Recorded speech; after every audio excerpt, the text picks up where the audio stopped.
7장 3절에서 하나님이 바로의 마음을 완악하게 하사라고 했던 이 표현과 파라오가 완강하여라는 표현과 여호와의 말씀과 같더라, 동격입니다.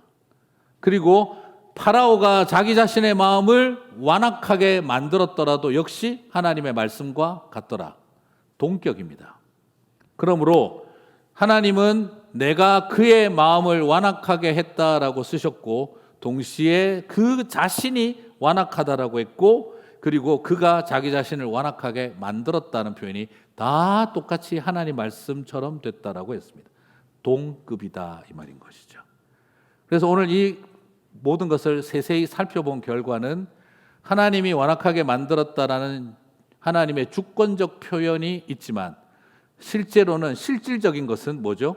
스스로가 완악했고 자기 자신을 더 완강하게 만들어 온 것이 바로 파라오의 이야기다라는 것을 보여주고 있습니다. 결국은 뭘 말하느냐? 착한 파라오를 완악하게 만들거나 회개하려고 하는 파라오를 회개 못하도록 완악하게 한 것이 아니라, 오히려 파라오는 자기 성품대로 살았고 하나님은 자기 성품대로 살도록 그래 그렇게 해라 하셨던 것을 하나님이 그렇게 만들었다는 표현으로, 주권적 표현으로 쓰고 있다라는 것을 발견하게 되죠. 여러분, 우리가 겪고 있는 인생의 문제가 뭔지 아십니까? 내 소원대로 되기 때문입니다. 하나님이 내 기도를 들어주지 않아서 인생에 고통이 생긴다라고 생각할 때도 있겠지만, 거의 대부분은 내 소원대로 되기 때문에 우리 인생이 문제입니다. 많은 분들의 마음속에 문제가 뭔지 아세요? 하나님 다 좋은데요, 우리 부부 관계는 끼어들지 마세요. 제가 하늘, 와이프는 땅, 제가 알아서 합니다. 부부 관계에는 뭐 성경적 부부, 뭐 성경적 이런 거 좀 이야기하지 마시고, 그래서 저는 부부 세미나 절대 안 갑니다. 제 성격대로 합니다. 제가 생각하는 대로 합니다. 남편은 하늘, 와이프는 땅. 세월이 가면서 거꾸로 바뀌기도 하지만, 그러나 우리 부부 관계는 하나님 끼어들지 마세요. 하나님 죄송한데 자식 키우는 데는 좀 끼어들지 마세요. 제가 그건 알아서 합니다. 내가, 우리 아들과 딸은 내가 키웁니다. 하나님 우리 가정에는 좀 끼어들지 마세요. 하나님 사업은 제가 알아서 합니다. 사업하는데 뭐 성경적 기업, 뭐 성경적 가치관과 윤리관과 사회관과 직업관과 기업관을 가진 신앙인으로서의 경영하는 삶, 이런 것 좀 하지 마세요. 전 그런데 절대 안 갑니다. 제가 사업은 알아서 합니다. 대신에 예배 시간에만 확실하게 개입하세요. 제가 찬양하고 제가 기도하고 설교 들을 때만 확실하게 개입하시고 그 외에는 함부로 역사하지 마세요. 제가 알아서 합니다. 우리 거의 대부분은 그렇게 살고 있습니다. 목사, 하나님 앞에 간절히 기도합니다. 그러나 기도할 때도 우리는 어떻게 기도하는지 아십니까? 하나님, 제가 지금 간절히 기도하는 내용에 질문하지 마시고 토달지 마시고 제가 원하는 대로 응답하여 주시옵소서. 그래서 소원대로 되기 때문에 우리 인생이 어려워지는 겁니다. 우리의 많은 간절한 기도는 하나님의 뜻을 구하오니 주의 뜻이 이루어지게 하옵소서, 내 뜻을 내려놓게 하옵소서가 아니라 내 원하는 대로 돼야 되니까, 하나님 제발 이 문제에 대해서 질문하지 마시고 토달지 마시고 그냥 되게 해주세요. 우리의 많은 경우에 그런 모습들이 자리 잡고 있습니다. 그럴 때 하나님은 어떻게 하실까요? 네 하고 싶은 대로 하게 해줄게. 네가 원하는 대로 되게 해줄게. 그래, 네 부부관계 네 원하는 대로 가라. 너의 가정 네가 원하는 대로 자식 키워라. 네가 원하는 대로 자식들한테 보여줄 거 다 보여주고 해라. 그래, 사업 네 원하는 대로 해라.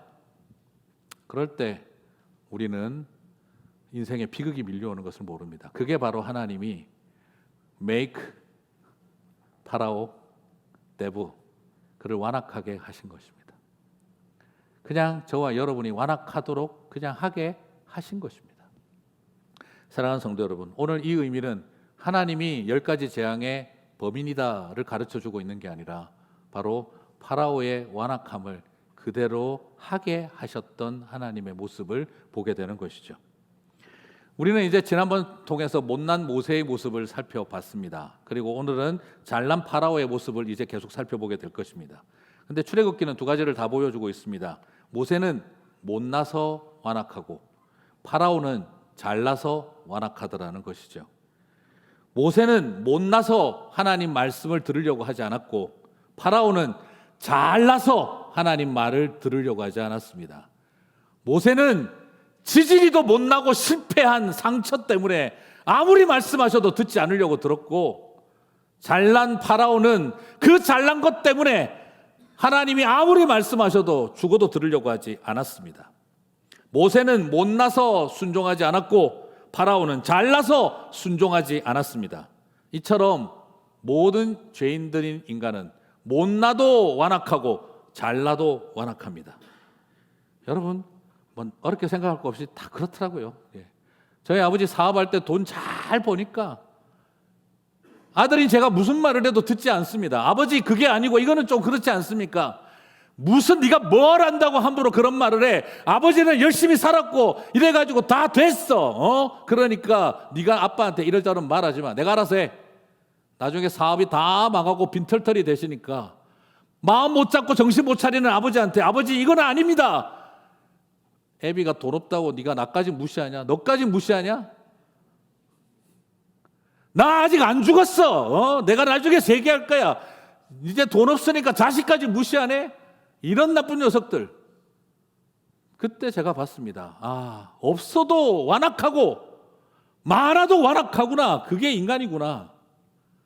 그리고 나서 저도 똑같이 되더라고요. 문제는 못나니까 완악합니다.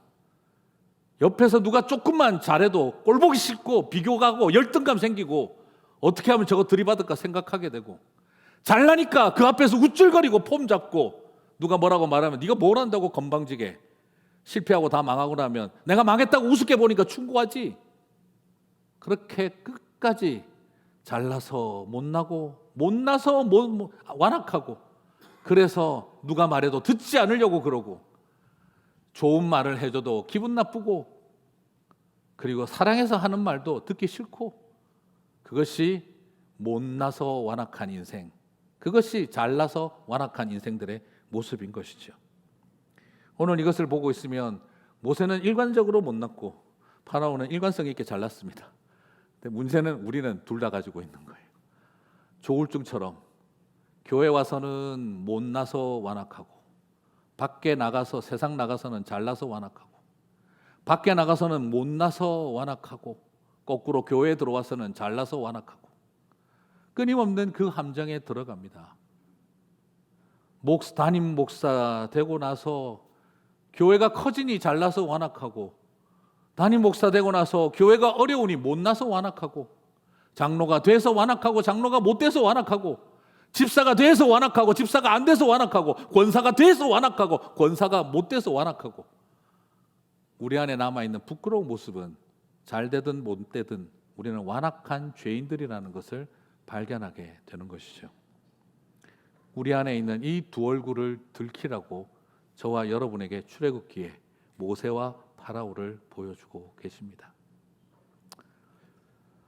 목사님은 진짜 사람 아프게 잘 휘을 판다 생각하시겠지만 그게 제 못난 모습이었습니다. 완악한 모습이었습니다. 신학교 가니까 계속 고등학교 때 공부 잘했다는 소리만 계속 하고 싶고, 그리고 나중에 목사가 되고 나니 또 그것 때문에 열등감, 우월감, 잘나서 완악하고 못나서 완악하고, 큰 교회 가서 담임 목사 보면 또 못나서 완악하고, 내가 큰 교회 담임 목사 되면 또 어떻게, 더 큰 교회 담임 목사 되면 어떡하겠나, 잘나서 완악해지겠지. 이게 우리의 모습이라는 것을 보게 되어집니다. 사랑하는 성도 여러분, 그게 죄국의 누룩입니다.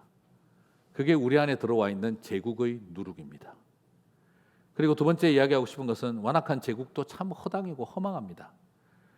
재앙에 대해서는 제가 다음에 또 살펴보겠습니다만, 오늘 이 요술사들 보면, 애굽의 이 제사장과 마술사들 보면 기가 찹니다. 7장 22절을 보니까 애굽 요술사들도 자기들의 요술로 그와 같이 행함으로 8장 7절을 보니 요술사들도 자기 요술대로 그와 같이 행하여 개구리가 애굽 땅에 올라오게 하였고. 저 이거 보고 있으면 진짜 웃깁니다. 예. 여러분 안 웃기신 것 같아요. 저는 이게 웃겼어요. 이걸 보고 오, 애굽의 제사장들도 좀 하네. 이게 아닙니다. 이건 진짜 유치한 삼류 드라마입니다. 여러분, 하나님의 능력에 의해서 나일강이 피가 됐어요. 하나님의 능력에 의해서 나일강이 피가 됐어요. 이집트 문명은 다른 말로 뭐라고 합니까? 나일 문명이라고 하지 않습니까? 나일강이 생명이에요. 그 나일강이 피가 됐다, 죽었다는 뜻입니다. 나일강을 다스리는 신이 죽었다는 뜻입니다. 피가 되었다는 말은 죽었다는 말입니다. 하나님의 징벌과 하나님의 저주로 지금 나일 문명이 생명줄이 끊어진 겁니다. 그러면 여러분, 이집트의 제사장이라고 하면 어떻게 해야 되죠? 강물이 피가 됐으면 어떻게 해야 되죠? 피가 강이 되게 해야죠. 그런데 옆에 와가지고 나도 피 만들었다? 이게 이해가 되세요? 저는 이걸 보고 있으면 바보 아니야? 하는 생각이 들어요. 나도 피 만들었다? 지금 자기들이 애굽의 제사장이라면 피가 된 피를 강으로 만들었어야죠. 그런데 와가지고 나도 피 만들었다? 그리고 개구리가 난리를 쳤습니다. 그러자 나와가지고 나도 개구리 만들었다? 여러분, 그걸 볼 때 사람들이 무슨 생각을 했을까요? 처음에 바로도 그 분위기 파악 못하고 우리 편들도 쟤 하네. 근데 생각해 보니까 살살 열받기 시작하는 거죠. 지금 개구리가 모자라서 더 만들었냐? 최소한 이집트의 제사장이라면 개구리가 변하여 쥐포가 될지어다, 이 정도는 해야 될 거 아닙니까? 네. 그런데 지금 개구리 더 만들고 앉았어요. 그걸 쳐다보는 이집트 사람들 무슨 생각 들었겠습니까? 더맨 더머네. 바보들, 이거 지금 자기들은 지금 딴 걸 만들어야지. 그러고 있는 이 모습을 쳐다봅니다. 이게 제국의 허망함이고 허당입니다. 이게 제국의 수준이에요. 모세의 공범되어주고 하나님의 심판을 도와주고 있습니다. 이런 바보 같은 애굽의 제사장들이 어디 있습니까? 그래서 보니까 자기들을 치우지도 못해요. 파라오가 나중에 어떻게 합니까?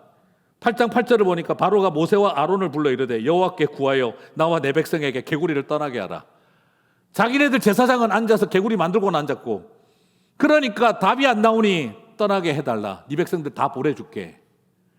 이것을 지금 보고 있으면 진짜 웃기는 이야기입니다. 그래서 이것이 제국의 허망함이고 허당입니다. 완악한 인생들이 이렇게 허망하다니까요. 무당의 사술에 놀아난다는 것입니다. 권력과 힘을 가지고 완악해질수록 무당과 박수의 사술에 놀이개가 되는 것, 그것이 제국의 본질입니다. 여러분, 한국에서 있을 때도 봤습니다. 한국 최고의 반도체 산업을 이끌어가는 CEO 회장이 무당 출신의 펀드 매니저 말을 듣고 공금 싹 다 빼서 횡령해가지고 주식 투자했다가 깡통 주식 되면서 감옥 가는 모습을 봤습니다.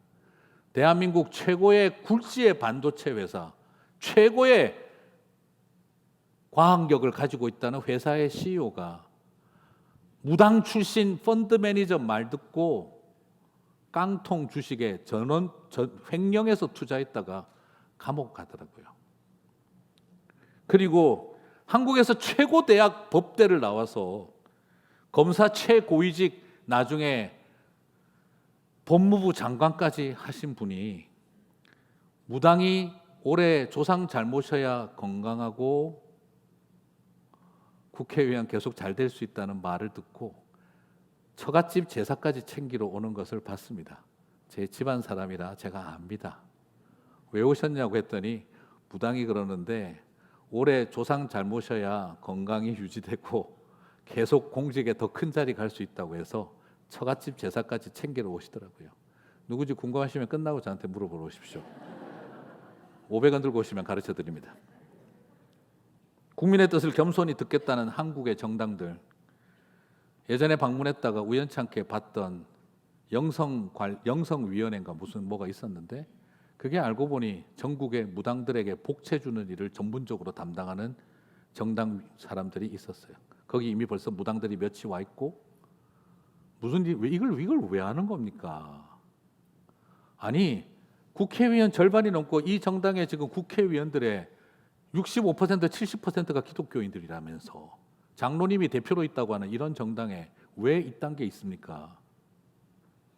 전국의 무당들에게 복채를 줘서 점을 치게 해야 내년 대선, 내년 총선 누가 이길 것 같다는 예언을 해줘야 그게 도움이 된다고 두 정당들 모두가 다 무당들 열심히 돈 갖다 바치고 복채 받는 만큼 점쳐달라고 요청하고 있다는 것을 보았던 것이죠. 어느 대학을 지원해야 할지, 결혼을 해도 될지 안 될지 사주팔자 받아봐야 하는 많은 그리스도인들도 있습니다. 돈이 많고 여유가 많고 힘이 있어도 사람은 무당의 사술에 놀아납니다. 그게 우리의 연약한 모습들입니다. 완악할수록 겁쟁이들입니다. 제가 이전에 한번 말씀드렸죠. 울산에 있을 때 우리 교회에 스님이 세가족으로 오셔가지고 이제 문제는 그 스님이 교구 편성을 했더니 제가 담당하는 교구였어요.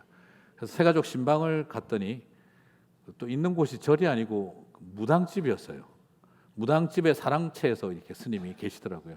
그래서 들어가서 무당한테 인사하고 앉았는데 그 여성 무당께서 오시더니 같이 예배를 드려도 됩니까? 그래서 아니 그 부정 타실 텐데요. 제가 했더니 제가 옛날 처녀 때 교회를 다녔는데 집안에서 억지로 무당집에 시집을 보내서 할 수 없이 무당이 되고 이제 다 자식들도 컸고 아버지 어머니 다 돌아가셨고 이제 교회를 가야 될 때가 됐다 생각하고 있을 때 목사님이 신방을 오신다 그래서 제가 때가 되었나 보다 하고 예배를 드리러 왔습니다. 대신에 목사님 하늘 가는 밝은 길이 찬송가를 좀 불러주시면 안 되겠습니까? 밤마다 제가 무당짓 하고 들어와서 그거 틀어놓고 울었습니다. 그래가지고 하늘 가는 밝은 길에 부르는데 그 무당이 제일 울고 그 다음 스님이 두 번째로 우시고 목사님 저는 이 상황을 어떻게 해야 될지를 당황스러워하며 같이 예배를 드렸던 이 엄청난 경험을 제가 하고 나중에 그 목사님이 스님에게 옷도 사드려서 다음번에 저기 승복 입지 말고 그냥 오시라고 그렇게 제가 했던 분이 있었어요. 근데 나중에 그 무당께서 교회를 잘 나오다가 저한테 오시더니 목사님 죄송한데 좀 한 6개월 정도 정돈 기간이 필요한 것 같다고 하시더라고요. 왜 그러냐 했더니 저를 따르는 무리 중에 일부를 교회에서 만나고 제가 사주를 받은 그분의 자녀들이 교회에 있는 걸 발견해서 서로가 당황스러워서 이걸 좀 해결을 하고 제가 교회를 오겠습니다 하셨는데 제가 돌아가시는 줄 알았습니다. 담임 목사님에게 보고했더니 우리 목사님 거의 막 누군지 색출해라 막. 그래서 제가 무당님한테 물어봤죠. 그 누군지 가르쳐 주시면 안 되냐니까 서로 간에 지켜야 할. 네, 또 이게 제가 지금도 생각하면 참 어이가 없습니다. 하늘 가는 밝은 길이 틀어놓고 울었었는데 거기 가서 교회 다니는 분들이 가서 점치고 있었다. 지방 울산이라서 그런 게 아니라 소위 서울 강남에서 제자훈련 제일 잘한다는 교회에서도 제가 훈련받고 목장 모임에 갔다가 이야기를 나누다 보니 서로 나누는 말 중에 하나가 어디에 영어만 점치어주는 분이 계신다는 제가 여러 가지 충격을 받았습니다.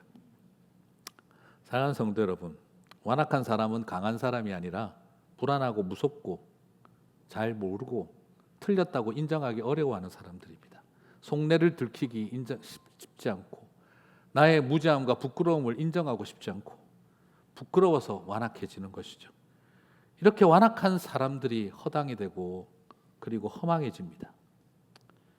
이건 이스라엘의 모습이나 모세의 모습이나 제국의 모습이나 파라오의 모습이나 똑같았습니다. 사랑하는 성도 여러분, 그렇습니다. 이런 상황에 있는 우리들에게 하나님은 어떤 분이 되셨습니까?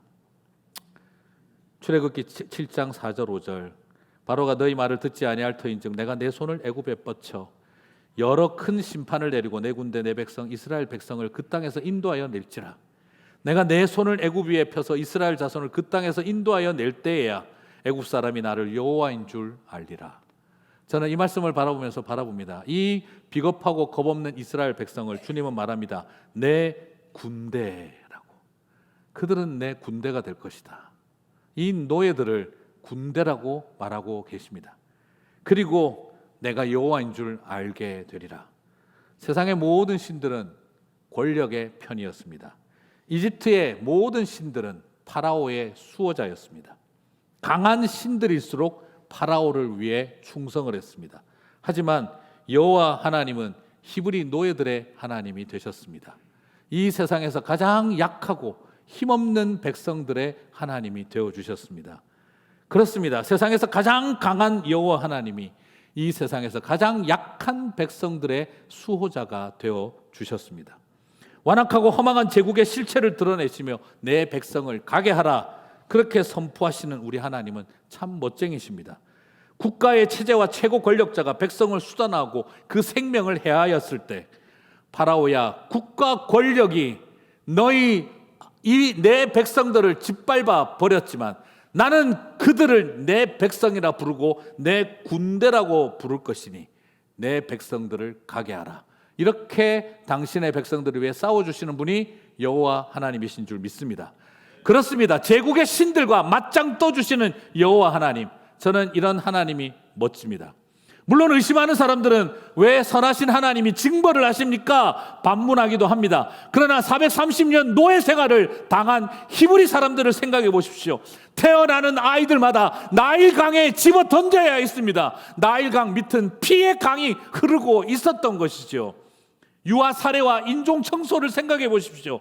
온 세상의 신들은 파라오의 편입니다. 온 세상의 강한 신들은 이집트의 편입니다. 그런데 이 세상에 한 분 하나님만큼은 국가 폭력 앞에 죽임당하는 유아 살해 현장과 인종 차별과 인종 청소의 현장에서도 이 세상의 한 신은 그들의 편이 되어줘야 되는 게 공평하지 않겠습니까? 어떻게 하나님은 10가지 재앙을 내리느냐? 아니요, 430년 동안 그들이 한 짓을 생각해 보십시오. 그 많은 어린아이들이 죽어가는 것을 생각해 보십시오. 그 인종차별로 착취당하고 임금 빼앗기고 정당한 노동에 대한 대가도 얻지도 못한 채 그렇게 살아왔던 백성들을 생각해 보십시오. 내가 그들의 편이 되리라. 내가 그들을 대신하여 이 제국과 싸우리라. 주님은 왜 첫 번째 재앙으로 나일강이 피가 되게 하셨을까요? 바로 그것입니다. 너희들이 이 땅에 얼마나 많은 피를 흘리게 했는지 아느냐? 너희들이 이 땅에 얼마나 많은 죄 없는 아이들을 죽였는지 아느냐? 그들이 얼마나 많은 아이들이 악어밥이 됐는지 너희들은 아느냐? 너희들이 한 짓이 이것이다. 보여주고 싶었던 것입니다.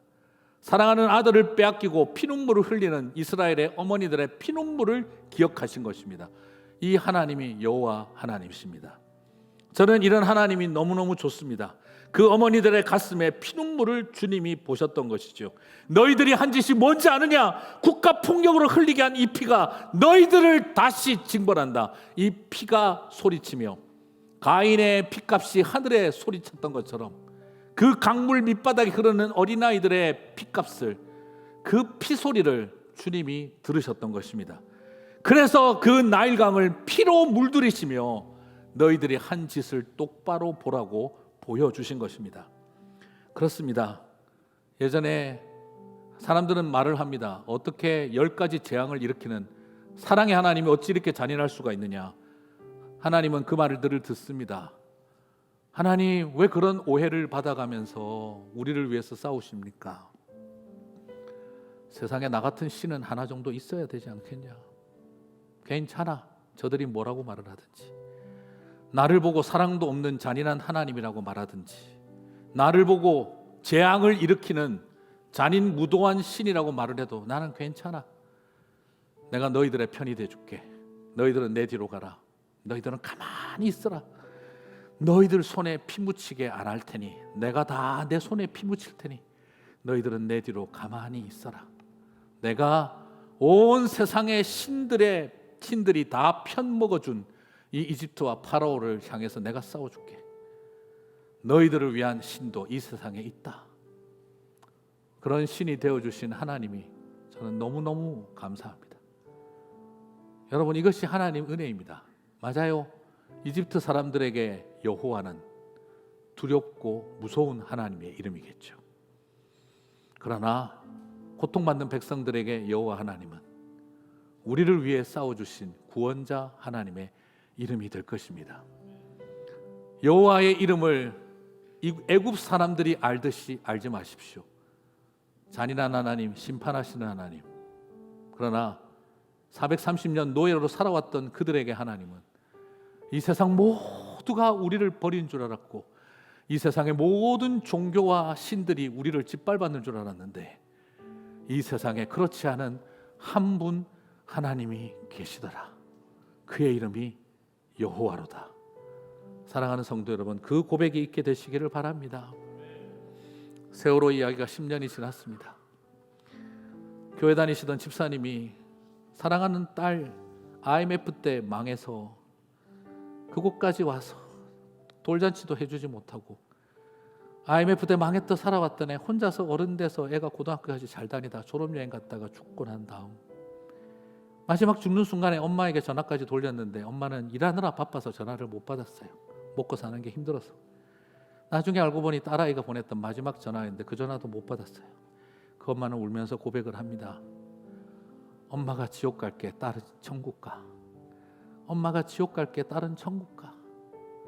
여러분, 집사님이 어떻게 그런 말을 해? 아닙니다. 그게 엄마의 심정이었습니다. 지금 하나님이 그런 마음으로 오신 거예요. 피는 내 손에 묻힐게. 너희들은 가만히 있어라. 전쟁에 능하신 하나님이다. 내가 너희를 대신해서 싸우리라. 잔인한 하나님, 재앙의 하나님이라는 소리 들을 텐데요. 괜찮아. 나는 그런 오명 뒤집어 써도 돼. 너희들을 위해 싸워줄 최소한 한 신은 있어야 될 거 아니냐.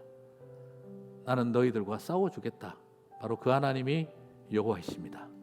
그 여호와를 만나는 저와 여러분 되시기를 주님의 이름으로 축복합니다.